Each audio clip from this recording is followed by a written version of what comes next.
Hello tout le monde, j'espère que vous allez bien. Aujourd'hui on se retrouve pour une nouvelle vidéo et je vais vous parler d'un sujet qui est comment voyager avec son chat en voiture. Je sais que j'ai déjà parlé de tout ce qui est un peu vacances avec son chat. D'ailleurs la vidéo commence un petit peu à dater mais elle reste d'actualité.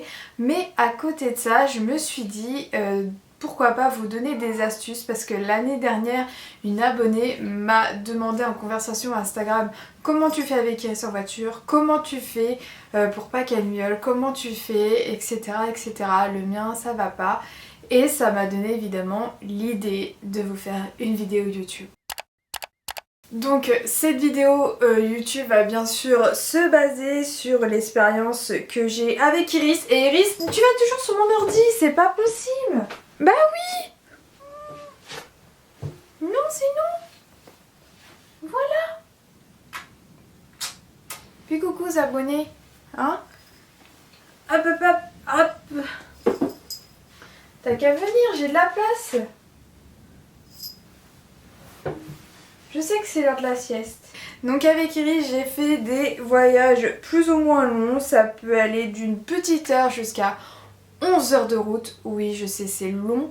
Mais on a quand même réussi à voyager dans de bonnes conditions. Et même si parfois il y a eu des moments plus ou moins difficiles, on va commencer. Donc voici mes conseils. Avant le voyage, ce que je peux vous conseiller, c'est de donner un complément alimentaire de la marque Zylken. Donc je lui donne à peu près 48 heures avant le voyage, donc au minima vraiment 24 heures. Je suis pas là pour faire de la pub ou quoi que ce soit, c'est vraiment avec le cœur parce que j'aime beaucoup ce complément alimentaire qui m'aide même dans des situations plus ou moins stressantes pour Iris, s'il y a du monde, s'il y a des travaux, etc. Si on doit se déplacer tout de suite, je pense à Zylken.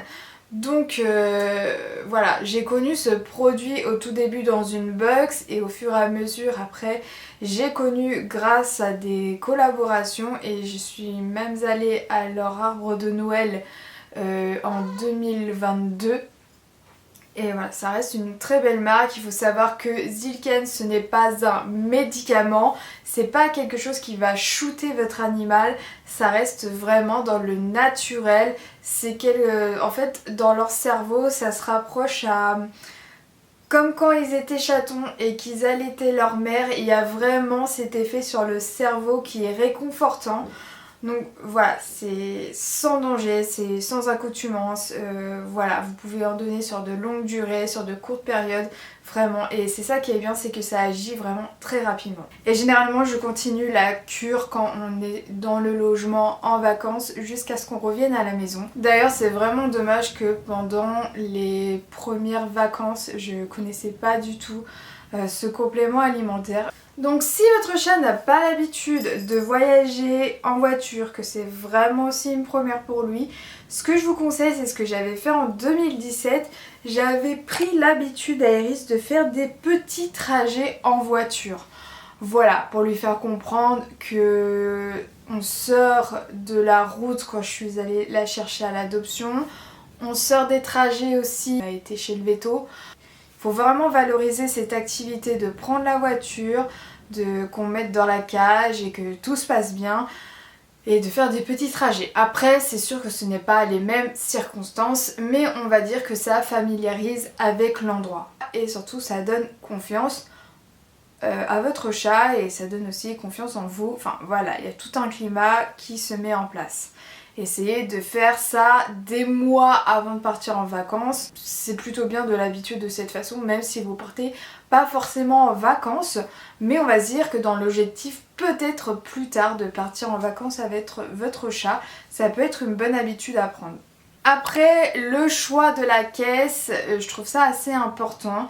Avec Iris, je n'envisage pas autre chose qu'une caisse de transport. Pour moi, c'est le moyen de transport qui est qui la met plus en sécurité s'il arrive quelque chose, sachant que Iris a un tempérament assez fort et même s'il y a un accident, enfin voilà, on n'est jamais à l'abri. Je me dis que dans sa cage de transport, c'est là qu'elle sera le mieux à l'abri, mais après vous pourrez envisager si votre chat préfère le sac à dos ou si votre chat préfère carrément être en liberté. Je sais qu'il y a des systèmes de laisse que vous pouvez clipser dans la ceinture. Après c'est à vous d'envisager ce qui est le mieux pour votre chat. Mais c'est vrai que la cage de transport pour moi c'est le meilleur moyen, et même surtout pour les longs trajets où votre chat peut être un peu plus sur les nerfs. Je trouve ça important qu'ils soient en sécurité. Donc, au jour d'aujourd'hui, Iris n'a plus la même cage de transport qu'au tout début.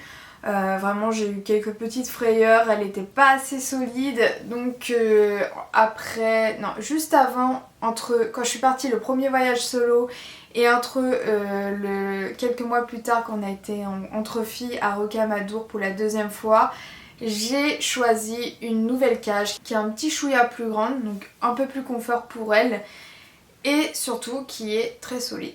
Voilà, je touche du bois, mais voilà, c'est ce que je recherchais absolument, quelque chose de solide.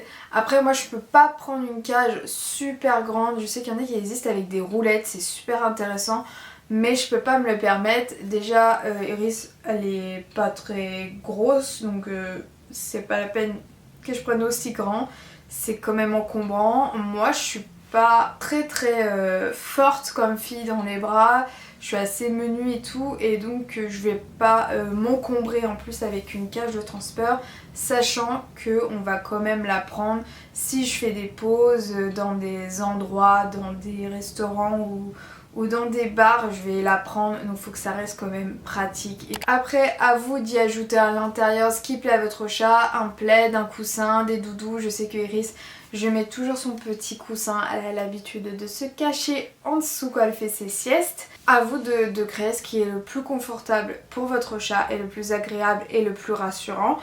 À côté de ça, ce que je peux vous conseiller, c'est de laver votre cage de transport après et avant l'utilisation et laisser-la à la portée de main, on va dire 1 semaine à 2 semaines. Le mieux en fait c'est de la laisser tout le temps à la vue de votre chat pour pas créer ce climat de stress. Mais c'est vrai que voilà, c'est pas très esthétique, si vous n'avez pas forcément la place, je peux totalement le concevoir. Moi-même, je la laisse pas tout le temps à sa portée, mais j'essaie au max de la laisser à sa vue 2 semaines avant notre départ. Et comme ça, elle va faire ses petits tours. À l'intérieur, j'ajoute du spray pour la détendre. Au final, le jour J, quand j'ai besoin de la mettre dedans, elle est moins surprise. Voilà. Ah bah, c'est parce que si vous sortez la caisse le jour J, oh non, je vais y aller, c'est sûr. Alors que là, elle sait pas trop quand elle va y aller. Pendant le voyage, donc avec Iris, j'ai voyagé la première fois en août 2017. Donc elle avait pas encore 1 an. Elle prenait 1 an au mois d'octobre, donc elle était quand même assez jeune encore. Et je vous avoue que les 4 premières heures, waouh! Ça a été vraiment très intense, elle a beaucoup miaulé, beaucoup. Ça a vraiment été très prenant, j'ai essayé de pas faire attention. Je me souviens qu'elle avait même réussi à choper ma chaussette et à me l'enlever tellement qu'elle commençait à s'énerver. Mais j'essayais de pas porter trop d'attention finalement, j'ai appris que c'était la meilleure chose à faire. Et au bout de 4 heures, on décide de faire une pause, donc on me pose en pleine nature, voilà. Et après quand on a repris la route, elle n'a plus rien dit du tout. Vraiment, je sais pas ce qui s'est passé dans sa petite tête. Et après, bah, elle était super sage. Bien sûr qu'elle miaule encore, mais c'est pas les mêmes miaulements de j'en ai marre, j'en peux plus, ça m'énerve. Enfin, vous voyez, on connaît les miaulements de notre chat. Elle n'aime pas trop les ronds-points. La règle numéro 1, c'est facile à dire mais c'est difficile à faire, c'est de ne pas porter attention à votre chat quand il miaule. Il ne faut pas lui porter des attentions parce qu'au final il va valoriser ça comme quelque chose de positif et il va continuer et ça va être l'enfer pour vous. Donc la meilleure chose à faire quand votre chat se met à miauler, c'est de ne pas lui répondre, c'est de ne pas le regarder. Voilà, c'est de ne rien faire. Et c'est lorsque votre chat est dans un climat vraiment très calme, voilà, il est bien posé, c'est là qu'il faut valoriser ce comportement positif parce que les chats ne comprennent pas la punition, parce que les chats ne comprennent pas quand on est énervé. Si on s'énerve, ça va être pire, ça va empirer les choses, ça va stresser votre chat. Donc il faut valoriser le comportement positif. Donc quand votre chat est calme, qu'est-ce que vous faites? Eh bien vous lui donnez des friandises. Qui est la règle numéro 2, c'est de lui donner des friandises quand votre chat est tranquillou pilou dans votre voiture. Et ce que je vous conseille, c'est de choisir des friandises que votre chat préfère, adore. Enfin voilà, ses friandises préférées. Celle d'Iris, c'est les friandises Origène. Et je la trouve un peu plus compliquée, je sais pas, quand elle est en voiture. Donc je privilégie vraiment ses friandises préférées. Enfin, si votre chat n'est pas malade. Après, je pense que c'est plus compliqué de donner à manger. Si votre chat est malade en voiture, après à voir avec votre vétérinaire, parce que c'est vraiment un sujet que j'ignore totalement. Règle numéro 3, ça joue énormément, mais qui rejoint un peu la règle numéro 1, c'est de garder son self-control et de se mettre en mode méditation. Pensez à vous, même si c'est difficile à dire, lorsque votre chat va voir que vous êtes complètement focalisé sur autre chose, il va se détacher de ça. Et ce que je vous conseille, c'est de faire votre vie. Voilà, de faire votre petite vie dans votre voiture. Si vous ne conduisez pas, regardez votre téléphone. Si vous avez envie de lire, si vous y arrivez, surtout en voiture, lisez, écoutez de la musique. Vraiment, faites-vous plaisir. Même mettez vos écouteurs. Avec Iris, ça m'arrête de mettre les écouteurs. Dormez. Avec Iris, ça m'arrive aussi de dormir totalement sur sa cage, de m'écrouler et généralement assez quand je dors, donc elle dort. Donc faites votre petite vie. La règle numéro 4, c'est où mettre la caisse de transport. Alors ça aussi c'est vraiment très personnel et par rapport à votre chat, avec Iris, j'ai toujours pris l'habitude qu'elle soit à côté de moi. Au tout début, je la mettais à mes pieds, mais j'ai remarqué que ça lui plaisait pas vraiment et qu'elle était mieux quand je la mettais sur un siège à côté de moi. La particularité, c'est que quand je voyage toute seule avec Iris, c'est que je la mets à côté de moi devant. Et si je suis en famille, je voyage avec elle à l'arrière. Je suis partie avec ma mère, quand on est parties toutes les trois, on pouvait monter toutes les trois devant. Donc c'est plutôt cool. Je pense que le fait d'être sur un siège, c'est beaucoup plus stimulant aussi. On voit beaucoup plus de couleurs, votre chat peut sûrement observer un peu plus dehors, les nuages, etc. C'est que les chats adorent la musique et ça peut les apaiser. Plus précisément la musique classique, donc pourquoi pas à tester et écouter. Je pense que dans ces moments-là, si on a un chat assez difficile en voiture, on essaie de tout tenter. Ça m'arrive d'écouter de la musique comme ça dans la voiture sans mes écouteurs et Iris elle aime bien, elle dit trop rien. Après faut pas mettre à fond et que ça soit dérangeant pour votre chat, ça reste quand même une situation qui est pas forcément simple. Je sais qu'il y a des chats qui adorent et qui préfèrent être cachés dans leur caisse de transport. Par exemple, Iris, je remarque qu'elle aime bien être cachée sous son coussin, voilà c'est sa petite habitude et tout. Mais après vous pouvez couvrir la caisse de votre chat. Je sais, j'avais justement reçu dans mon colis de collaboration avec la marque Zilken, il m'avait envoyé un plaid et je croyais qu'en fait c'était un genre de poncho parce qu'il y avait un trou au milieu, mais en fait c'est pour le mettre sur la cage de transport et pouvoir avoir la poignée qui ressort et le transporter. Parce qu'il y a des chats, ils aiment bien être cachés. Après, vous n'êtes pas obligé d'avoir ce genre de plaid, vous pouvez prendre une couverture lambda et tout. Mais voilà, c'est un point qui peut être intéressant à explorer aussi. Je dirais que c'est la température dans la voiture qui peut beaucoup jouer sur le confort de votre chat. Sachant que généralement, on parle le plus souvent quand il fait très chaud. Donc ça va, nous on a la chance d'avoir la clim. Ce qui évite aussi les bruits, si on ouvre les fenêtres, il y a vraiment beaucoup plus de bruit, ce qui peut être désagréable pour votre chat. Mais si vous avez la clim, bah écoutez, mettez la clim, mais surtout ne laissez pas votre chat prendre la chaleur parce que sérieusement c'est pas agréable du tout, c'est dangereux et ça évite d'ouvrir les fenêtres et de faire beaucoup de bruit, de faire entrer aussi les insectes parce que avoir une guêpe qui rentre dans la cage de transport de votre chat, c'est chaud, je ne veux même pas y penser par exemple, je viens juste de penser à cet exemple là. Donc mettez la clim, voilà, on n'est pas obligé de la mettre au point de grelotter.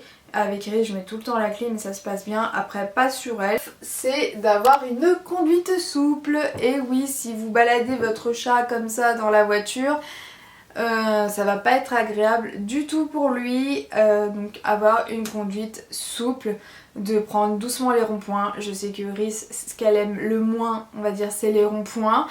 Et elle aime bien l'autoroute et les voies rapides. Je pense voilà, c'est tout droit, elle aime bien, puis ça la berce.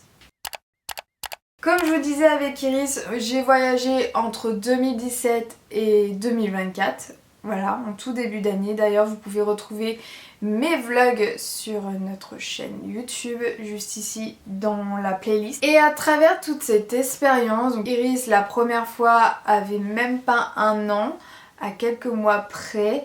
Et avec toute cette expérience, ce que ça m'a appris, c'est qu'il ne faut surtout pas sous-estimer la capacité d'adaptation de votre chat, parce que souvent on se fait beaucoup de soucis et finalement ça se passe plutôt bien. Je pense que c'est aussi un travail sur soi, parce que votre chat, ça reste une éponge émotionnelle. Le chat capte tout de vous, donc le meilleur à faire, comme je dis beaucoup dans cette vidéo, c'est de prendre sur soi, de garder son calme et d'avoir confiance. Je sais que c'est facile à dire, je suis la première à appréhender les vacances, que ce soit à 1 heure ou à 11 heures de route. Gardez confiance, gardez votre calme. Je peux pas vous dire que tout est tout le temps rose avec Iris, ça serait vous mentir. Parce qu'il y a des moments, c'est comme moi, elle en a marre. Et généralement pendant ces moments-là où je sens qu'elle miaule différemment, qu'elle me miaule pas pour me dire miaou, pour me parler, mais qu'elle miaule d'une façon à me dire j'en ai marre, généralement ce qui est drôle, c'est que c'est le moment de faire une pause. Tout simplement, oui, parce que c'est aussi important de faire des pauses quand vous conduisez. Donc on s'arrête. On fait ce qu'on a à faire, soit on s'arrête parce qu'on fait une longue route, on s'arrête dans un bar et on va boire quelque chose. Généralement ça je le fais beaucoup plus en famille, j'ai pas eu encore la nécessité de le faire quand je suis partie en solo, ou alors je le fais directement dans la voiture. Mais sinon je m'arrête, je ne la laisse pas toute seule dans la voiture, vraiment, à part si je vais aux toilettes dans la nature. Je veux pas m'embarquer avec la cage de transport, faut pas abuser. Je fais le plus vite possible, je suis pas loin, je suis à quelques mètres de la voiture, je ferme tout et hop, je retourne dans la voiture. Et ensuite, voilà, j'en profite pour boire, j'en profite pour manger, je donne à manger aussi à Iris. Vous savez, je prends les petites friandises liquides à ce moment-là, pendant ces pauses-là, généralement je lui donne des friandises liquides. Donc ça lui permet aussi d'avoir un autre réconfort. Et après, on repart et comme par hasard, eh bien, elle ne miaule plus comme ça et elle se rendort. En tout cas, j'espère que cette vidéo vous aidera à voyager en voiture. Ça reste vraiment des souvenirs pour la vie. Voyager avec son chat, si vous le pouvez, eh bien faites-le. Après, avec Iris, j'ai de la chance qu'elle s'adapte rapidement au gîte. Après, la particularité du siamois, c'est qu'il est beaucoup plus attaché à son maître qu'à son territoire. Je suis sa maison et c'est vrai qu'Iris c'est aussi un peu ma maison. Donc quand on est toutes les deux, on est bien. Après je vous dis pas non plus que tout est rose dans des gîtes, parce qu'il y a certains gîtes où c'est plus difficile que d'autres, parce qu'il y a aussi des énergies, parce que les chats ressentent tout. Puis parfois ça va tout de suite, enfin voilà, c'est comme nous, il y a des moments où je reste focalisée sur la France, donc je pourrais pas encore vous dire voyager en étranger avec votre chat, et sincèrement, psychologiquement, je me sens pas prête, j'ai pas la force et en fait j'ai pas l'envie, parce que Iris a quand même 7 ans et demi et je me vois pas lui infliger d'aller prendre l'avion. Ça c'est vraiment quelque chose que j'ai pas envie. Si je dois prendre l'avion, je préfère le prendre seule et faire garder Iris à la maison par une personne de confiance. Si un jour je lui inflige un voyage en avion, c'est parce qu'on déménage. Ça sera la seule raison. Mais parce que c'est hors de question que je laisse Iris en France. Mais avec tout ce qu'il y a comme... Enfin, personnellement, je n'ai jamais pris l'avion. Mais ça reste quand même avec la pression et tout au niveau des oreilles, etc. Après il peut y avoir des retards d'avion, les turbulences. Vraiment j'ai peur de la traumatiser et elle reste quand même parfois assez sensible. Même si elle est très forte en adaptation, etc. Peut-être que je me fais des films, hein. Peut-être que, comme je disais, que tout se passerait parfaitement bien, qu'elle ne dirait rien, qu'elle regarderait les gens, qu'elle serait super intéressée par tout ce qu'il y a autour. Ça c'est sûr, je sais qu'elle est très curieuse et qu'elle aime bien observer les gens.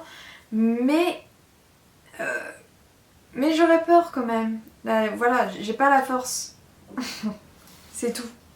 Je préfère la laisser quand même tranquille. Elle a pas 1 an, elle a pas 6 mois. Et c'est mon choix. Ça reste mon choix.